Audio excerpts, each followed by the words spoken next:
beaucoup. Stéphane Champé, conseiller municipal au CRES, la liste Agir pour le CRES dans l'opposition. Merci de votre intervention, qui se veut claire, mais j'aimerais ici et devant vous rappeler les quelques points que nous avons défendus lors des différents conseils municipaux au cours desquels nous avons eu l'occasion d'avoir ces échanges et ces informations.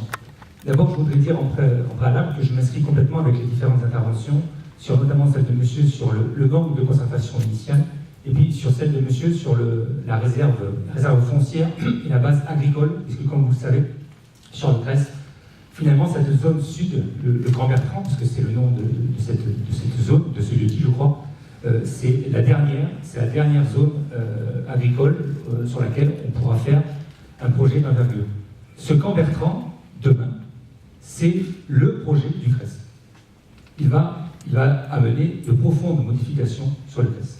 En 2014, lorsque nous nous étions présentés lors de la dernière campagne municipale, nous avions demandé, au niveau de l'urbanisation, une pause. Cette pause, pourquoi? Parce que nous avions connaissance, effectivement, dans le cadre des différents documents d'urbanisme métropolitain, à l'époque de l'agglo, maintenant métropolitain, de l'existence de cette zone qui avait été définie, et pour laquelle nous avions convenu ensemble, dans l'équipe, que le CRES, aujourd'hui, devait avoir cette zone d'urbanisation, cette zone de pause, parce que les services publics au CRES ne sont pas aujourd'hui en capacité de subvenir à l'augmentation importante du fait de la population qui pourrait intervenir dans cette zone. Première chose. La deuxième, ce qui n'a malheureusement pas été dit ce soir, mais en même temps, ce n'est pas le rôle de monsieur de vous l'annoncer, c'est que nous avons, lors d'un précédent conseil municipal, voté l'enquête préalable de déclaration d'utilité publique. Dans le cadre de cette DUP, il y a deux dispositifs. Et celui qui a été utilisé et choisi par la majorité municipale, c'est celui-là que nous avons décrié et que nous avons contesté. Pourquoi? Parce que le deuxième dispositif, qui, au niveau juridique, s'appelle la DUP réserve foncière, consiste en quelques mots, je ne suis pas un urbaniste, mais en quelques mots, de façon très pédagogique, à ne pas avoir de projet précis, et monsieur l'a souvent dit, ne pas avoir de projet précis, mais par contre, de s'assurer au préalable d'avoir une zone délimitée, ce qui est recensé ici en jaune, et qu'ensuite, après les expropriations, de venir, et donc de réfléchir éventuellement à un dispositif. Ça, c'est une DUP. La seconde DUP, celle que nous prenions éventuellement, malgré la pause, mais en même temps, monsieur l'a dit, c'est inscrit dans les documents d'urbanisme, c'est la DUP travaux. Qu'est-ce que c'est? C'est une concertation, telle que nous l'envisagions, avec les Cressois, avec les opérateurs économiques, avec les villes et villages aux alentours, pour savoir ensemble quel est le projet des 20 ou 30 prochaines années sur le CRES. Et ensuite, une fois qu'on a ce projet, on va voir les différents propriétaires et on négocie la surface nécessaire par rapport au projet défini ensemble.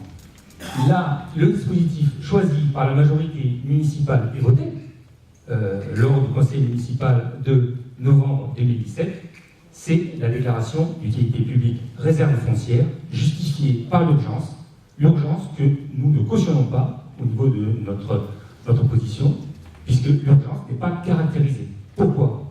Parce que, premièrement, le délai maximum, et monsieur l'a dit, va jusqu'en 2040. Nous sommes aujourd'hui en 2018.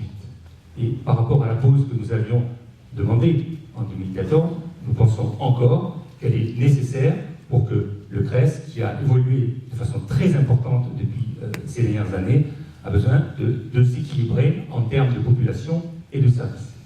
Ensuite, il y a, au-delà de l'urgence, il y a de nombreux risques. Et je remercie monsieur d'avoir eu l'honnêteté professionnelle de les énoncer, des risques majeurs.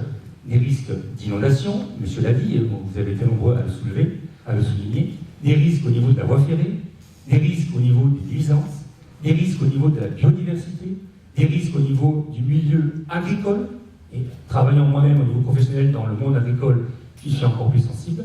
Donc pour ces raisons-là, j'ai l'impression qu'on travaille à l'envers, et que la concertation d'aujourd'hui, qui à mon avis ne ressemble pas trop à une concertation, mais plutôt à un échange d'avis, puisque finalement le projet est déjà bien avancé, et on le voit ici aujourd'hui, la concertation, elle était nécessaire au préalable, indispensable. Et aujourd'hui, je m'inscris dit dans les différentes aussi interventions concernant la métropole, le CRES aujourd'hui, c'est d'abord et avant tout le CRES et les Cressois.